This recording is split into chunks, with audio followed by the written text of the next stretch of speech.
Coffee पर Kurukshetra show में मेहमानों द्वारा व्यक्त की गई राय और कमेंट्स उनके निजी विचार हैं। मेहमानों की राय को इंडिया टीवी या शो के होस्ट की राय ना मानी जाए। इंडिया टीवी का मकसद किसी भी व्यक्ति या वर्ग की भावना को ठेस पहुंचाना नहीं है।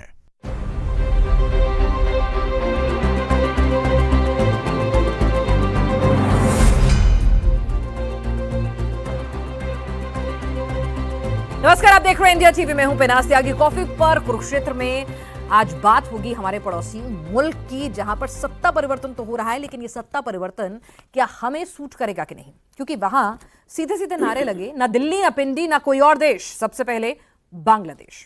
तारिक रहमान इसी नारे के साथ आवाम के बीच गए। आवाम के बीच अल्लाह ही मालिक की सोच को बार बार बुलंद किया, यानी देश चलाने में इस्लाम प्रमुख रहेगा, ये क्लियर कट कहा। अगर ऐसा ही रहा तो फिर हिंदुओं का क्या होगा? जमात के कठमुल्ले क्या अब भी बेलगाम ही रहेंगे, क्योंकि उन्होंने भी अच्छी खासी सीटें जीती हैं, खासतौर से बॉर्डर एरियाज में। बीएनपी और शेख हसीना की अदावत किसी से छिपी नहीं है। शेख हसीना भारत में है। यूनुस की बात करें तो वो पाकिस्तान चीन की गोद में जा बैठे थे और अमेरिका के हुक्म की तालीम कर रहे थे। तारिक रहमान का नया बांग्लादेश कैसा होगा? बांग्लादेश पाकिस्तान चीन की बढ़ती नजदीकी और तारिक रहमान के अमेरिकन इन्फ्लुएंस के बीच बांग्लादेश की रेजीम हिंदुस्तान के लिए क्या लेकर आई है? क्योंकि बीएनपी की पिछली सरकार जो थी वो बहुत ज्यादा हिंदुस्तान के फेवर में थी, ऐसा नहीं था। अब हालात बदल चुके हैं, हिंदुस्तान एक बड़ी शक्ति है। ऐसे में दोनों देशों के रिश्ते कहां जाएंगे? क्या बांग्लादेश में हिंदुओं के खिलाफ हिंसा रुकेगी? बांग्लादेश को लेकर भारत की अप्रोच क्या होगी? तारिक रहमान ने कह दिया है कि मास्टर नहीं, दोस्त चाहिए। तो क्या तारिक को भारत से दोस्ती कबूल होगी? आज इसी पर कॉफी पर कुरुक्षेत्र में होगी चर्चा। हमारे साथ खास मेहमान हैं पूर्व राजदूत अशोक सजनहार हमारे साथ मौजूद हैं। आपका बहुत बहुत स्वागत है sir. South Asia expert professor Sanjay Bhardwaj भी हमारे साथ हैं और बांग्लादेश में रहे पूर्व राजनयिक एयर कॉमोडोर रिटायर्ड एएस बहल भी हमारे साथ मौजूद है। सजनहार साहब, आप वहां पे सर्व कर चुके हैं। बीएनपी का अगर इतिहास उठाकर देखें तो बहुत ज्यादा इंडियन फ्रेंडली नहीं रहा है, लेकिन अब ये कहा जा रहा है कि बैकडोर डिप्लोमेसी हुई, कुछ कॉल्स गए, चीजें वहां से बदलनी शुरू हुई और अब तारिक रहमान साहब जो हैं कोई कंडीशन नहीं रखेंगे, हिंदुस्तान से दोस्ती चाहते हैं। जी, बहुत धन्यवाद पिनाज जी मुझे आमंत्रित करने के लिए। आपने ठीक कहा। देखिए, जो पहले उनके दो दौर थे, एक दौर में मैं वहाँ पर था 1991 से 1996 में उनका पहला दौर था। उसके बाद 2001 से 2006 तक दूसरा दौर रहा। उसमें बहुत ही काफ़ी उनका एंटी इंडियन स्टांस वहाँ पर सामने होकर आया है। तो मैं समझता हूँ जो पूरे विश्व में बदलाव हुआ है और उस विश्व के बदलाव से, और तारिक रहमान साहब अपने देश के बाहर रहे हैं, करीब 17-18 साल वो बाहर रहे हैं, उसके बाद वो आए हैं, तो उनकी जो सोच है वो भी बदली होगी। और भारत और बांग्लादेश के जो संबंध हैं, जो रिश्ते हैं, वो पिछले 10-15 साल में बहुत आगे चले गए हैं, बहुत ऊँचे चले गए हैं। और तारिक रहमान साहब ने देखा होगा, जो अगर बांग्लादेश को अपनी पोजीशन कायम रखनी है पूरी दुनिया में, तो भारत के साथ दोस्ती अनिवार्य है। तो यकीनन जो आपने टेलीफोन वगैरह की बात की, तो मैं तो ये समझता हूँ जो टेलीफोन जो भी हुए, परंतु सबसे पहले परोक्ष रूप से अगर देखा जाए, जब वहाँ पर तारिक रहमान की माता, जो पहले प्रधानमंत्री रह चुकी हैं, बेगम खालिदा जिया, उनका निधन हुआ, उनकी जो फ्यूनरल मीटिंग थी उसमें वो गए, हमारे विदेश मंत्री गए वहाँ पर, और उन्होंने एक चिट्ठी लेकर गए प्रधानमंत्री मोदी की, और उन्होंने कहा जो हम आपके साथ, पहले तो अपना दुख जताया, कहा हम आपके साथ काम करना चाहते हैं। और अभी भी विश्व के सबसे पहले नेता थे जिन्होंने उनको अपने एक्स सोशल हैंडल से उनको मुबारकबाद दी और कहा जो अगर आपकी डेमोक्रेसी, प्रोग्रेसिव और इंक्लूसिव पॉलिसीज को हम फॉलो करेंगे। और फिर उसके बाद सबसे पहले नेता थे जिन्होंने टेलीफोन पर बात की। तो मैं ये कहना चाहूँगा, जो हम चाहते हैं अच्छे संबंध, और ये संदेश हम देना चाहते हैं, दिया है बांग्लादेश को, जो हम आपकी सहायता के लिए तैयार हैं, आपके साथ अच्छे संबंधों को कायम करने के लिए, बरकरार करने के लिए हम तैयार हैं। तो हमने तो एक तरह से दोस्ती का हाथ, लेकिन कुछ शर्तों के साथ कि इंक्लूसिव होना चाहिए, डेमोक्रेसी होनी चाहिए। हमने बता दिया कि हम आपके साथ खड़े हुए हैं, हम अच्छे संबंध चाहते हैं। लेकिन प्रोफेसर संजय भारद्वाज, जब हम शेख हसीना, वही शेख हसीना जिनके काल में इनकी माता जो है वो जेल में रही, शेख हसीना, बीएनपी और तारिक अनवर, इनकी जो अदावत है वो किसी से छिपी हुई नहीं है। तो ऐसे में जब वो हिंदुस्तान में मौजूद रहेंगी, उनको हम शरण दे रहे होंगे, तो क्या ये रिश्तों की बहाली में एक रोड़ा बन सकता है? देखिए, ये बात आप मान के चलिए कि भारत और बांग्लादेश के जो संबंध है वो बेसिकली कॉम्प्लेक्स इंटरडिपेंडेंसीज पे चलते हैं। और जहाँ तक मेरा ख्याल है, इन बदलती परिस्थितियों में और हम जिस एज में हैं आज के दिन, तो आप मान के चलिए कि दोनों देश एक दूसरे के बिना काम नहीं कर सकते हैं। हमारी पॉलिसीज़ हैं, चाहे वो नॉर्थ ईस्ट के संदर्भ में हो, एक्ट ईस्ट पॉलिसी हो, ये सब पॉलिसीज़ है, उसमें बांग्लादेश बहुत महत्वपूर्ण है। और बांग्लादेश भी समझता है कि अगर ये डेवलपमेंटल जो एक ड्राइव है उनकी, जो एक तरीके से from LDC to developing countries की तरफ ग्रेजुएट कर रहे हैं, तो उनको भी भारत की उतनी ही ज़रूरत है। जहाँ तक सवाल आता है शेख हसीना का, अभी आज स्टेटमेंट आया है, जो सबसे इम्पोर्टेंट पर्सन है बीएनपी में तारिक रहमान के बाद मिर्ज़ा फ़खरुल इस्लाम जनरल सेक्रेटरी, उन्होंने कहा है कि ये बहुत बड़ा फैक्टर नहीं होगा भारत बांग्लादेश के बीच में संबंध में। लेकिन मैं जो एक इम्पोर्टेंट बात कहना चाहता हूँ कि देखिए, अभी निश्चित रूप से जिस हालात में बीएनपी आई हैं और तारिक रहमान चुने गए हैं, ये हालात, ये मान के चलिए कि एक गवर्नमेंट, एक मैंडेट मिला है। अब ये कितना इंक्लूसिव है, एक अपने आप में बहुत बड़ा सवाल है, क्योंकि जो चुनाव हुआ है बांग्लादेश में, वो चुनाव एक विचार के लोगों में हुआ है। और इनका जब इतिहास देखते हैं, क्योंकि ये बीएनपी का फाउंडेशन किया जियाउर रहमान ने। जियाउर रहमान तारिक रहमान के फादर थे, और उन्होंने जब बंगबंधु मुजीबुर रहमान का असैसिनेशन के बाद एक 5वां संविधान संशोधन किया, और उस संविधान संशोधन को, जो बांग्लादेश का एक सेकुलर फैब्रिक था, इंक्लूसिव फैब्रिक था, उसको पूरा परिवर्तन किया। कॉन्स्टिट्यूशन बिल्कुल चेंज कर दिया, टॉप ऑफ द प्रियम्बल लिख दिया बिस्मिल्लाह और रहमान और रहीम, और सेकुलरिज्म की जगह लिख दिया फेथ इन द ऑलमाइटी अल्लाह, और special solidarity with Islamic world, और जो बंगाली राष्ट्रवाद था उसकी जगह बांग्लादेशी राष्ट्रवाद कर दिया, उसका कोर हो गया इस्लाम। और जब दोबारा सत्ता में आई, सर बात कर रहे थे एम्बेसडर साहब की 1991 से 1996, तो जो डोमेस्टिक पॉलिसीज़ थी उसको, या फॉरेन पॉलिसी था, उसको खालिदा जिया ने वही पॉलिसीज़ को कंटिन्यू किया जो मिलिट्री रिजीम की और जियाउर रहमान की पॉलिसीज़ थी। लेकिन 2001 से 2006 का फेज था, वो बहुत एक तरीके से टेस्टिंग पॉइंट है कि उस वक्त तारिक रहमान बहुत एक्टिव थे, और वो सारा जो सिस्टम था बांग्लादेश में वो हवा भवन से चलता था। और क्योंकि सरकार थी वो जमात इस्लाम के साथ में उसका अलायंस था, और इतनी ही लगभग सीट थी, 217 सीट टोटल इनकी थी, 2/3 मेजोरिटी में वो उस वक्त भी थे। और जो हालात बांग्लादेश में उस वक्त हुए कि बांग्लादेश को इस्लामाइजेशन की तरफ धकेला गया, रेडिकल्स आए, हुजीबी, आईएसआई, आप ये कहिए कि जो नॉर्थ ईस्ट के इंसर्जेंट्स ग्रुप्स, और सारा अपोजिशन के प्रति जीरो टॉलरेंस। ग्रेनाड अटैक हुआ 2004 में, जिसकी वजह से तारिक रहमान पे केस चले 20 साल के, उनको लाइफ टाइम के लिए इम्प्रीजमेंट हुआ, उन पे मनी लॉन्ड्रिंग के केसेस थे, करप्शंस के केसेस थे, और पूरा का पूरा, और जनता ने, बांग्लादेश की जनता ने कहा कि भी हमको ये नहीं चाहिए। अब सवाल है कि क्या वो 17 साल जो बाहर रहे 2008 से और 2024-25 में आए, वो क्या वो 17 साल में वाकई उनका हृदय परिवर्तन हो गया? अगर हो गया तो बढ़िया, बहुत अच्छा है, बांग्लादेश के लिए बहुत अच्छा है,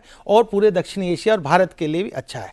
तो मैं यही कहूँगा कि अगर तारिक रहमान जो अभी तक पिछले 1-1.5 दशक से जो पॉलिसीज़ भारत के साथ बांग्लादेश की रही है, सकारात्मक, पॉजिटिव डेवलपमेंटल पार्टनरशिप, उनको आगे बढ़ाते हैं तो संबंध वैसे ही चलेंगे। लेकिन अगर वो पुरानी पॉलिसीज़ पे चलते हैं जो उन्होंने पहले रखी, तो मुझे लगता है थोड़ा मुश्किल दौर होगा। और कितना भरोसा कर सकते हैं जब पाकिस्तान के साथ प्रॉक्सिमिटी हो, उनके कट्टरपंथियों के साथ प्रॉक्सिमिटी, उस पर भी मैं बात करूंगी आगे। जरा एक मॉडरेटर बहल साहब को, क्योंकि वो रक्षा के हिसाब से भी बता सकते हैं, जिस तरह से जमात इस्लामी ने अच्छी खासी सीटें जीती हैं खासतौर से बॉर्डरिंग एरिया में, और जिस तरह से पाकिस्तान के टेररिस्ट ग्रुप्स का इंक्लिनेशन रहता है वहाँ और इन्फ्लुएंस रहता है, वो कितना बड़ा मैटर ऑफ कंसर्न है, और उसमें यहाँ तारिक साहब की भूमिका क्या होगी? बहुत ही अच्छा प्रश्न पूछा आपने, क्योंकि रंगपुर और बरिसाल इनके 2 मेन एरियाज होते थे जमात इस्लामी के। अगर आपको पता हो, उस समय 1999 में, अगर मैं राइट होगी, सज्जनहार सर और मैं साथ में थे वहां पे, तो 1999 के अंदर गठबंधन हुआ था बीएनपी का और जमात इस्लामी का, जिसकी वजह से 2001 का जो इलेक्शन था उसमें 17 सीट ली थी जमात ने और वो उन्होंने गठबंधन किया था बीएनपी को पार में लाने के लिए ताकि अवामी लीग को वहां से हटाया जा सके। तो मेन एम बीएनपी और जामात इस्लामी का गठबंधन का था कि अवामी लीग जो कि फ्रीडम फाइटर शेख मुजीबुर रहमान की पार्टी थी उसको हटाने का था, शेख हसीना को उसके बाद हटाने का था। तो कहीं ना कहीं उसके बाद हमने देखा कि 2008 में उनकी सीट गिर के 2 हो गई, 2018 में तो उनको एक भी सीट नहीं मिली। इसका मतलब है कि बांग्लादेश के अंदर जो पॉपुलर थिंकिंग है वो ज्यादा हार्डलाइन थिंकिंग नहीं है। बंगाली मुस्लिम में बंगाली वर्ड के ऊपर ज्यादा फोकस है, मुस्लिम के ऊपर, कल्चर के ऊपर, आर्ट के ऊपर, म्यूजिक के ऊपर ज्यादा फोकस है। तो ये मेरा वहां पर्सनल एक्सपीरियंस भी रहा है। अब आते हैं इस समय जब वो इलेक्शन हुआ तो इस समय दोनों अलग अलग साइड पे थे। जमात इस्लामी भी अलग थी और बीएनपी, यही 2 मेजर ऑपोजिशन थी। और बांग्लादेश नेशनल सिटीजन पार्टी को तो सिर्फ 3% वोट मिले हैं। जमात इस्लामी को जब एक भी सीट नहीं थी, आज 68 से 77 सीट्स उनको मिली हैं और 31 से 32% उनका वोट शेयर है। इसका यह मतलब है कि जो अवामी लीग का वोट शेयर बटा है वो ज्यादातर तो बीएनपी के पास गया है क्योंकि वो बंगाली कल्चर की वजह से, लेकिन कुछ उसका वोट शेयर जो है इवन जमात के पास गया है। और जो खासकर बॉर्डर एरियाज है वहां पे वो इलेक्शन जीते हैं। ये हमारे लिए कॉज ऑफ कंसर्न है 2 रीजन की वजह से। एक तो हमारा सिलीगुड़ी कॉरिडोर जो रंगपुर से ऊपर जाता है, वहां तो वैसे ही उन्हीं की से थी। अब तो लाल मनोहर हाट पे वो रनवे भी बना रहे हैं, एयरफील्ड बना रहे हैं, जिसको डेवलप कर रहे हैं और साथ में लिसनिंग फैसिलिटीज बना रहे हैं। और जिसकी वजह से जो हमारी कोर है, आर्मी की कोर्स हैं जो आसपास हैं या फॉर्मेशंस हैं, उनके ऊपर नजर रखी जा सकती है। और जो एक बेल्ट है हमारी, चाहे वो मिजोरम हो, असम हो, त्रिपुरा हो या फिर और जो नॉर्थ ईस्टर्न स्टेट्स है, उसमें जो डेमोग्राफी पे चेंज आया है पिछले 40-50 साल के अंदर, तो वो 20 लाख के करीब, तो अगर मैं कहूं सिर्फ असम और एक आधी स्टेट और मिला लें तो इलीगल इमिग्रेंट्स वहां पे हैं। तो उनमें अगर फॉर्मेट करना हो ट्रबल तो ये जमात इस्लामी, इसमें एक बहुत इंपॉर्टेंट चीज है, जमात इस्लामी जो है कट्टरवादी रोल उसका वहां पे रह सकता है। लेकिन उससे भी इंपॉर्टेंट एक बड़ी चीज आ जाती है कि उस समय जब मैं खुद वहां था तो कई नॉर्थ ईस्टर्न मिलिटेंट, स्पेशली जो उल्फा इंडिपेंडेंट है, परेश बरुआ का जो है, परेश बरुआ खुद तो यूनान प्रोविंस के अंदर छुपा हुआ है, लेकिन अब सैगोंग डिवीजन में म्यांमार के अंदर वो सारे आतंकी संगठनों ने अपने कैंप बना रखे हैं। क्यों? क्योंकि अवामी लीग शेख हसीना ने उनको निकाल दिया था। लेकिन क्योंकि अब बॉर्डर का पूरा एरिया जो है जमात इस्लामी के कंट्रोल में आ गया है, तो कहीं ना कहीं ऐसा ना हो कि ये जो आतंकी थे, खासकर जो उल्फा इंडिपेंडेंट, जो बहुत ही डेंजरस आतंकी है, जिसपे ड्रोन अटैक पिछले साल किया था भारत ने जून जुलाई के अंदर, तो वो आतंकी संगठन अगर वापस अपने कैंप्स बना लेते हैं बांग्लादेश के अंदर, खासकर चिटागोंग हिल ट्रैक्ट्स के अंदर, तो ये एक बहुत बड़ा कॉज ऑफ कंसर्न होगा। इसी वजह से हमें बीएनपी के साथ रिश्ते अब सुधारने होंगे। सज्जनर साहब, मतलब उनकी भी जरूरत है तो हमारी भी मजबूरी है, क्योंकि हम ठीक है अपनी तैयारी पूरी रखते हैं हर फ्रंट पर लड़ने के लिए, हम कहते हैं हम 3 फ्रंट के लिए भी तैयार हैं, लेकिन हम नेचुरली नहीं चाहते हैं कि बांग्लादेश से सिक्योरिटी कंसर्न एक 3rd फ्रंट अननेसेसरीली खोले। पाकिस्तान और चीन उसकी पूरी कोशिश करते हैं, नॉर्थ ईस्ट में भी और इधर बंगाल की तरफ भी। जी आप बिल्कुल ठीक कह रहे हैं। देखिए 2-3 चीज़ें मुझे कहने दीजिएगा। एक तो जो अभी कहा गया है, प्रोफेसर संजय ने कहा है, जो उनका बीएनपी का जो रुझाव था वो जमात इस्लामी की तरफ था, पाकिस्तान की तरफ वो अपने को पोजीशन कर रहे थे अवामी लीग के विरुद्ध। परंतु अगर देखा जाए तारिक रहमान के बारे में, तारिक रहमान का वजूद क्या है, हैसियत क्या है? वो बेटे हैं ज़ियाउर रहमान के। ज़ियाउर रहमान 1971 से अलग होकर उनको नहीं देख सकते हैं। जो वहां पर युद्ध हुआ, मुक्ति बाहिनी का युद्ध हुआ, क्योंकि 25 मार्च को तो शेख मुजीबुर रहमान को पाकिस्तान की सेना ने गिरफ्तार करके ले गए थे। किसने डिक्लेयर किया बांग्लादेश की इंडिपेंडेंस को? ज़ियाउर रहमान थे। वो वहां पर चिटागोंग में सेक्टर कमांडर थे। 26 तारीख की सुबह को उन्होंने पाकिस्तान के विरुद्ध बांग्लादेश का उन्होंने इंडिपेंडेंस डिक्लेयर किया। उन्होंने भारत की फौज के साथ मिलकर, आप बड़ी अच्छी तरह जानते होंगे, उन्होंने लड़ाई लड़ी इसमें। तो इसीलिए ये वाले, और जो कॉन्स्टिट्यूशन में है 1972 की कॉन्स्टिट्यूशन में है, अभी तक वो जो 4 प्रोविजंस हैं वो अभी उसको बदलाव करने का प्रयास किया जा रहा है। जो 4 पिलर्स हैं, डेमोक्रेसी, सोशलिज्म, सेकुलरिज्म, नेशनलिज्म, अभी तक हैं। ये तो मोहम्मद यूनुस इसमें प्रयास कर रहे हैं बंगाली को हटा के बांग्लादेशी बनाया जाए। वो उन्होंने, आप शायद इसमें जुलाई चार्टर के बारे में बात करेंगे, तो उसमें उन्होंने ये सब करने का प्रयास किया है। परंतु तारिक रहमान ने उसके विरुद्ध बात की है, जो वो चीज़ें उनको नहीं चाहिए। दूसरी बात देखिए, ये तारिक रहमान के जो हम अगर माइनॉरिटी के बारे में कहें, हिंदुओं के बारे में कहें, और ये जो अटैक्स हुए हैं माइनॉरिटीज़ में पिनास जी, ये केवल हिंदुओं पर नहीं हुए, ये सूफी पर भी हुए, अहमदिया पर भी हुए, क्रिश्चियन पर भी हुए, बुद्धिस्ट पर भी हुए, सभी पर हुए। तारिक रहमान ने कहा है जो वहाँ पर हम सभी की रक्षा करेंगे और माइनॉरिटीज़ को प्रोटेक्ट करना हमारे सबसे पहली उसमें रिस्पॉन्सिबिलिटी होगी। दूसरा उन्होंने कहा है हमारी टेरिटरी किसी और देश के लिए, किसी और देश के विरुद्ध कोई एडवर्सेरियल रिएक्शंस करने के लिए, हॉस्टाइल करने के लिए हम इसको बिल्कुल इजाजत नहीं देगा। आखिरी बात मैं इसमें ये कहूंगा, देखिए ये बिल्कुल हमारे लिए चिंता का विषय है जो अभी कहा गया है, जो वहां पर वो सब आ गए हैं जमात इस्लामी। देखिए जमात का कोई सपोर्ट नहीं है खास लोगों में, एक तो क्योंकि अवामी लीग वहां पर कंटेंशन में नहीं थी। मैं ये समझता हूं जो आगे चलते हुए तारिक रहमान को धीरे धीरे करके अवामी लीग को भी इंटीग्रेट करना पड़ेगा अगर वो पीस और सिक्योरिटी चाहते हैं अपने देश में। दूसरी बात उन्होंने जो कही है, जो ये जमात का जो नजरिया था, जो अगर औरत बाहर जाकर काम करती है तो it's like prostitution, it's like commodification, औरतें लीडरशिप के लिए फिट नहीं है, तो ये सब चीजें वहां पर नहीं चलने वाली हैं। और मैं समझता हूं आगे चलते हुए हमारी प्रॉब्लम्स तो हैं, सिक्योरिटी है, इन्फिल्ट्रेशन है। हम जब थे साथ में वहां पर तो ये सब परेश बरुआ वगैरह वगैरह जो भी इंसर्जेंट्स थे वहां पर वो पनाह लेते थे, और फिर हम उनको ये भी बताते थे इनका एड्रेस ये है, इनका बैंक अकाउंट ये है, सभी कुछ डिटेल देते थे, परंतु उन्होंने कोई एक्शन नहीं लिया। पर अब मैं ये कहना चाहूंगा बदलाव आ चुका है।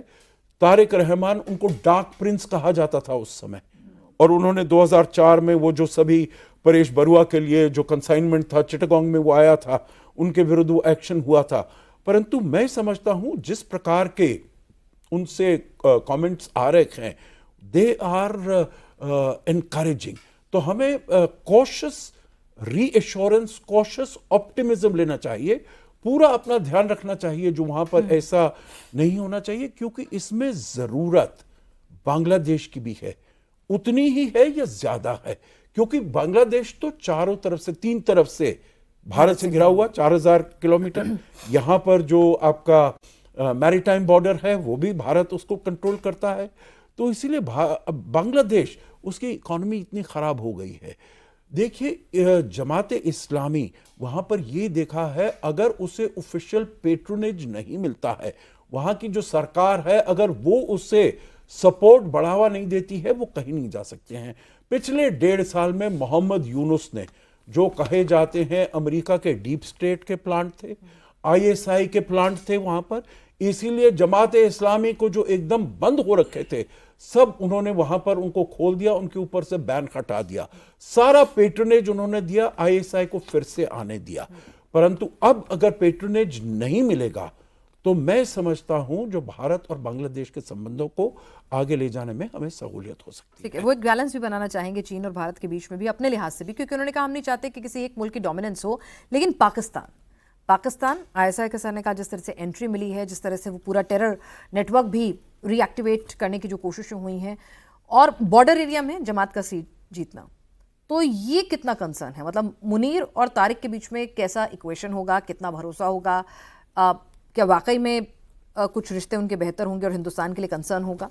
देखिए, एक बात तो मान के चलिए कि जो 18 महीने का जो शासन था मोहम्मद यूनुस का, उसमें पाकिस्तान जिस तरीके से अवामी लीग को जो एलिमिनेट करने का पूरा प्रयास कर रहा था, क्योंकि अवामी लीग से उनकी ट्रेडिशनल राइवलरी है। 1971 का वॉर अवामी लीग के नेतृत्व में लड़ा गया था, और ये बात भी सही है कि 7 मार्च को मुजीबुर रहमान ने कह दिया था कि हमारी लड़ाई आज़ादी की लड़ाई है, our freedom struggle for freedom, स्वाधीनता के लिए और स्वतंत्रता के लिए लड़ाई है। ये 7 मार्च को उन्होंने साफ साफ कह दिया था। उसको निश्चित रूप से 26 मार्च को उसको डिक्लेयर किया गया, किसने किया, कैसे किया। लेकिन ये बात मान के चलिए कि पाकिस्तान जो चाहता था वो बांग्लादेश में अभी 18 महीने में बहुत कुछ कर चुका, और ये बात भी मान के चलिए कि जो बीएनपी है, बीएनपी की जो पॉलिसीज रही है खालिदा जिया के टाइम में, दोनों टाइम में, वो बेसिकली यानी कि पाकिस्तान और चीन के साथ ठीक रही है, भारत से उसने दूरियां बनाई है। लेकिन जो स्टेटमेंट्स तारिक रहमान के आए हैं पिछले कुछ महीनों में और कुछ दिनों में, और जो डेवलपमेंट्स हो रहा है, तो निश्चित रूप से एक पॉजिटिव इंडिकेशंस दिख रहा है कि तारिक रहमान भारत के साथ संबंध अच्छा करना चाहते हैं। लेकिन क्या वो इस्लाम एक बहुत बड़ा कंटेंशियस इश्यूज है माइनॉरिटीज़ के लिए, secular, democratic, progressive Muslims Bangladesh में, उनके लिए क्या वो इस्लामिक पाथ, क्योंकि मैं ये कहूँगा कि ये बेसिकली जो फाइट थी वो रेडिकल इस्लाम और सॉफ्ट इस्लाम के बीच में थी, क्योंकि जो बंगाली राष्ट्रवाद की जो वकालत करते थे वो पॉलिटिकल पार्टी तो इलेक्टोरल रेस से बाहर ही कर दी गई।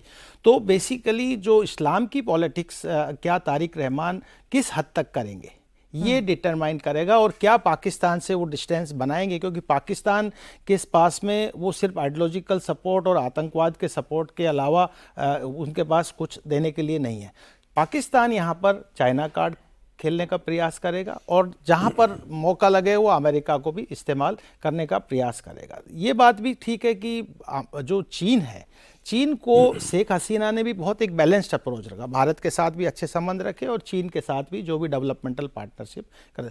तो तारिक रहमान भी चीन के साथ एक डेवलपमेंटल पार्टनरशिप करेंगे। लेकिन जो असली लड़ाई है, जो मुझे लगता है कि जिसकी विक्टिम शेख हसीना हुई है और अमेरिका का जो इन्वॉल्वमेंट हुआ है, वो जो स्ट्रेटेजिक डेप्थ है बे ऑफ बंगाल में, उस स्ट्रेटेजिक डेप्थ में तारिक रहमान के क्या स्टैंड रहेंगे, क्योंकि जिस तरीके से शेख हसीना ने इंडिकेट किया था कि एक वाइट मैन को एक आइलैंड चाहिए, सेंट मार्टिन आइलैंड की बात करते हैं, एक वाइट मैन एक क्रिश्चियन कंट्री क्रिएट करना चाहते हैं, और वो बहुत बड़ा कंटेंशन, क्योंकि ये अमेरिकन्स 1972 में भी मांग रहे थे, 1998 में सोफा और बाद में हाना साइन किया तब भी मांग रहे थे, और जो अभी भी ये बात उठ के आई, तो क्या तारिक रहमान अमेरिका जो जिस तरीके का स्ट्रेटेजिक डेप्थ चाहता है उसको कितना मीट कर पाएगा, और जो चाइना का बढ़ता हुआ प्रभाव था, क्योंकि अमेरिकन्स बहुत ज़्यादा अनकंफर्टेबल थे चाइना के बढ़ते हुए प्रभाव से, खासकर जो म्यांमार में जो चाइना म्यांमार इकोनॉमिक कॉरिडोर जो एक पोर्ट बना लिया बे ऑफ बंगाल में सितवे के बगल में, उसको लेके तो उसको कितना दूर रख पाएगा, ये एक उसकी अपनी फॉरेन पॉलिसी जो दूरदर्शिता तारिक रहमान की दिखेगी। और भारत के साथ देखिए ये बात तो मान के चलिए कि बहुत इश्यूज हैं, वाटर का अभी जो गैंजेस वाटर ट्रीटी अभी 30 इयर्स का बहुत सक्सेसफुल ट्रीटी हुई, शेख हसीना जी के टाइम में हुई थी, और वो अभी 2026 में उसका 30 साल पूरा हो रहा है, उसको रिव्यू और रिन्यू करने की बात है कि होगी कि नहीं होगी, असंतुलित लगती है वो। दूसरा तीस्ता का हमेशा शेख हसीना के साथ बहुत अच्छे संबंध थे, लेकिन तीस्ता को हम कंक्लूड नहीं कर पाए क्योंकि वेस्ट बंगाल एक फैक्टर था। तो क्या तारिक रहमान वहाँ पर एक अंडरस्टैंडिंग बनाएंगे कि कहाँ तक बढ़े। फिर जहाँ तक बॉर्डर की बात है, बॉर्डर पे बहुत कुछ हद तक हमने जो लैंड बाउंड्री एग्रीमेंट किया, ट्रांजिट का इशू हुआ, एनर्जी कॉरिडोर क्रिएट किया, तो एक हमने बहुत एक पॉजिटिव पेस तैयार किया था। अगर तारिक रहमान उन सबको कंसीडर 18 महीनों में वही पॉजिटिव पेस ही डिरेल हुआ सर, वही पॉजिटिव पेस ही डिरेल हुआ, और डिरेल इस तरह से हुआ कि पाकिस्तान की जो पैंट का जिक्र आपने किया, सिक्योरिटी कंसर्न्स भी उठ गए, ठीक है, और स्ट्रैटेजिक इंपॉर्टेंस के लिहाज से भी, हर लिहाज से कहीं ना कहीं बांग्लादेश जो पहले हम मान के चलते थे कि ठीक है फ्रेंडली नेशन है, वो भी हमारे लिए एक सरदर्द बन गया है। तो क्या वाकई में तारिक अपने आप को पाकिस्तान के इन्फ्लुएंस से, अमेरिकन इन्फ्लुएंस से अलहदा कर पाएंगे, क्योंकि चीन का रिश्ता तो सीधे सीधे बिजनेस ओरिएंटेड ज्यादा रहता है। देखिए, एक चीज मैं बहुत क्लियर कर देना चाहता हूँ कि जो भी बांग्लादेश में रह चुका है उसको एक चीज तो मालूम है कि जो बंगालीज हैं बहुत इंटेलेक्चुअल हैं, और बंगालीज बहुत इमोशनल हैं और कल्चर्ड पीपल हैं। तो वो लोग जो हैं वो कभी भी सेंट मार्टिन आइलैंड देंगे नहीं यूएस को। अगर देंगे, अगर आपको याद हो ह्यूमैनिटेरियन कॉरिडोर की जब बात आई थी और उसमें म्यांमार का भी रोल आया था कि रोहिंग्या रेफ्यूजीज जो वहाँ पे हैं 7 लाख के करीब बांग्लादेश के अंदर, तो एक ह्यूमैनिटेरियन कॉरिडोर बनाया जाएगा रखीने स्टेट तक। तो किसने अपोज किया था सबसे ज्यादा? ये अमेरिका चाहता था, पर अपोज सबसे ज्यादा बीएनपी ने किया था, और सड़कों पे भी वो ही आए थे।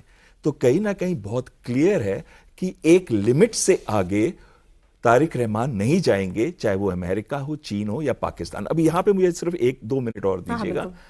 सबसे बड़ी इंपॉर्टेंट चीज क्या है? चीन ने हमेशा उनको बिलियंस ऑफ डॉलर की इन्वेस्टमेंट दी है। 21 ब्रिज बनाए हैं, 27 पावर प्रोजेक्ट्स हैं, सबमरीन्स बनाने में मदद की है, फ्रिगेट्स दी हैं, कॉर्वेट्स दी हैं, और साथ में पेट्रोल वेसल्स की टेक्नोलॉजी दी है, फाइटर जहाज F7 दिए उनको। अब एक साइड तो इकोनॉमिकली देख लीजिए, और दूसरी साइड ये, तीसरी side belt and road initiative की जो की एस्पेक्ट्स हैं वो बांग्लादेश के थ्रू भी जा रहे हैं। तो अगर हम ये रखते हैं तो क्या तारिक रहमान चीन को एंटेगनाइज करेगा? मुझे लगता है बिल्कुल नहीं करेगा। और उस नहीं आप बोलिए। नहीं, नहीं आप मैं ये बोलिए। कह रहा हूँ नहीं, जो complete कर आपने लीजिए आप। नहीं हाँ। आप कंप्लीट कीजिए। चीन ने किया, लेकिन भारत ने लगभग $10 बिलियन का लाइन ऑफ क्रेडिट बांग्लादेश को एक्सटेंड किया, लार्जेस्ट इन द वर्ल्ड। हाँ। भारत सर, एक ने बार सर की बात complete कर लें। प्लीज जी। आप करिए। एक्चुअली प्रोफेसर्स का क्या होता है, नहीं, इनको मैं- स्टूडेंट्स को नहीं, पढ़ाना नहीं, होता है। नहीं आप मुझे आपने किसी को फिर नहीं, ये कॉफी है, यहाँ पर कुछ भी बीच में इंटरप्शन भी चल जाता है। जी Okay. बोलिए।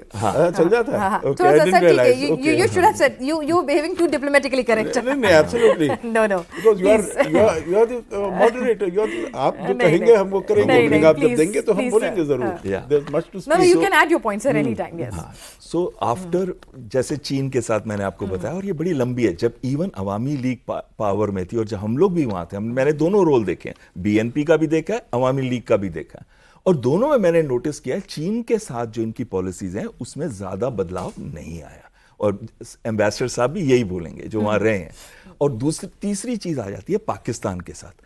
पाकिस्तान के साथ क्यों जनरल जिया के रिलेशंस बेहतर हुए? क्योंकि वो अवामी लीग को हटाना चाहते थे, शेख मुजीबुर रहमान की डेथ के बाद आए थे, और नहीं चाहते थे कि जो इंडिपेंडेंट पार्टी का जो एक पॉपुलर सपोर्ट था वो वहां रहे। बीएनपी का गढ़ ही वो बनाना है तो अवामी लीग को हटाना होगा। तो कहीं ना कहीं पाकिस्तान के साथ उन्होंने क्लोज रिलेशंस उस समय से बनाने शुरू कर दिए थे। और ये कहना कि बीएनपी के क्लोज रिलेशन पाकिस्तान के साथ नहीं थे।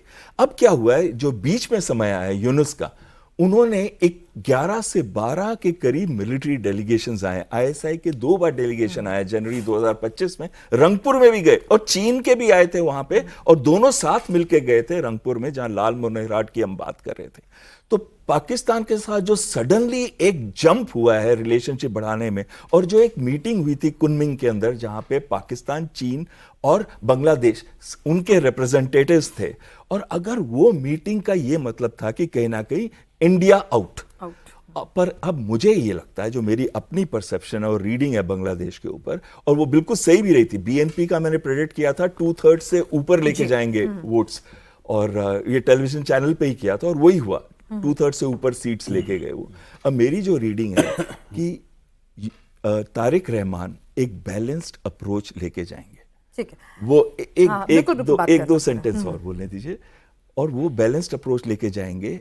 भारत जो इस समय वर्ल्ड की 4थी लार्जेस्ट इकोनॉमी बन चुका है, 4 ट्रिलियन से ऊपर हमारी इकोनॉमी है, वो भारत के साथ क्लोज रिलेशंस बनाना चाहेगा, क्योंकि 2-3 चीजें हैं।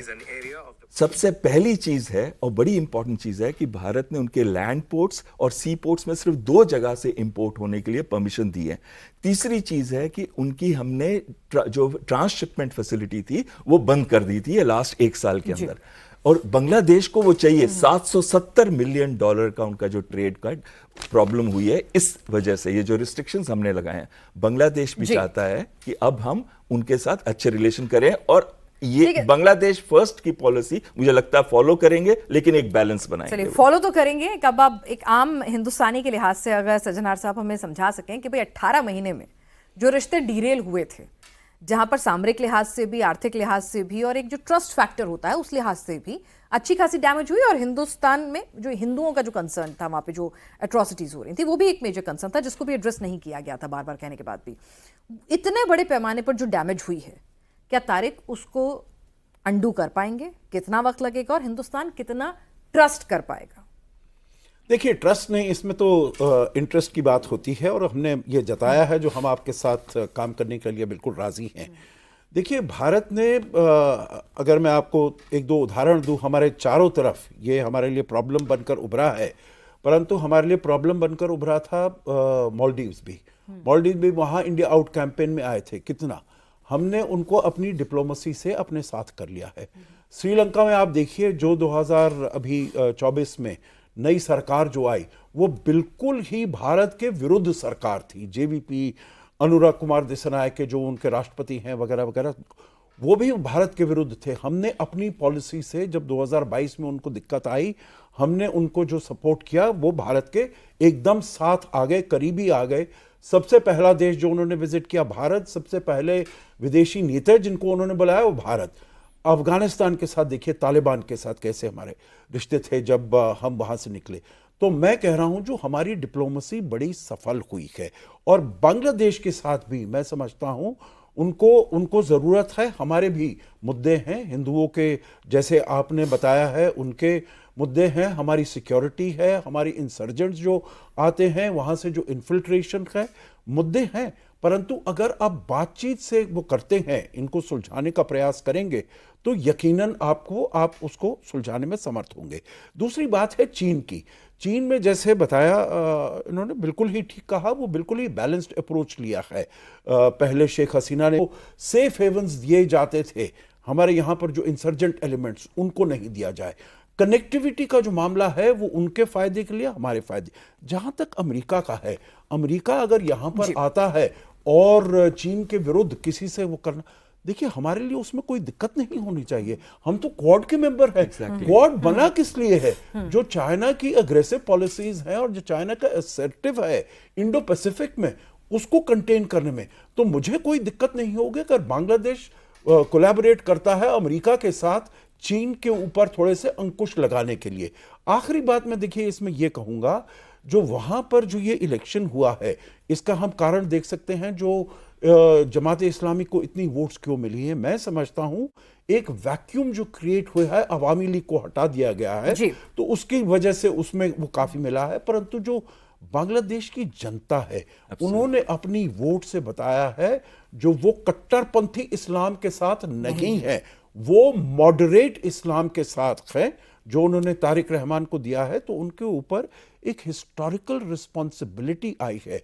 वो अपनी अग्रीमेंट जो भी है उनको देख लें, जो भाई वो बैलेंस्ड है या नहीं है, परंतु वो देखेंगे जो भारत का जो नेबरहुड फर्स्ट है पॉलिसी है, उसमें उन देशों का फायदा बहुत ज्यादा है बनिस्बत इसके। हमारी ये नॉन रेसिप्रोकल है उन देशों के लिए, चाहे वो जैसे अभी प्रोफेसर संजय बता रहे थे $10 बिलियन किसी और देश को नहीं दिया। तो भारत आगे 3-4 कदम चला है, ये एक्सपेक्ट करते हुए आप हमारे, चलिए हमने दोस्ती का हाथ बढ़ा दिया है, अब आप उसको कितना लपक कर लेंगे और हमारे दुश्मन से हाथ तो नहीं मिलाएंगे, यानी कि आपको पाकिस्तान का साथ तो छोड़ना ही होगा। चीन के साथ ठीक है, आप अपना चीन अमेरिका के साथ जो हिसाब किताब करना है करते रहिए। तो वेट एंड वॉच, और जिसे कहते हैं क्लोजली मॉनिटर करते हुए डिप्लोमेटिकली हम चाहेंगे कि बांग्लादेश का जो नया आका है कम से कम हेट रिलेशनशिप ना रखे, क्योंकि हमें और फ्रंट नहीं खोलने हैं। आप सभी कॉफी पर हमारे साथ शामिल हुए, आपको बहुत बहुत शुक्रिया।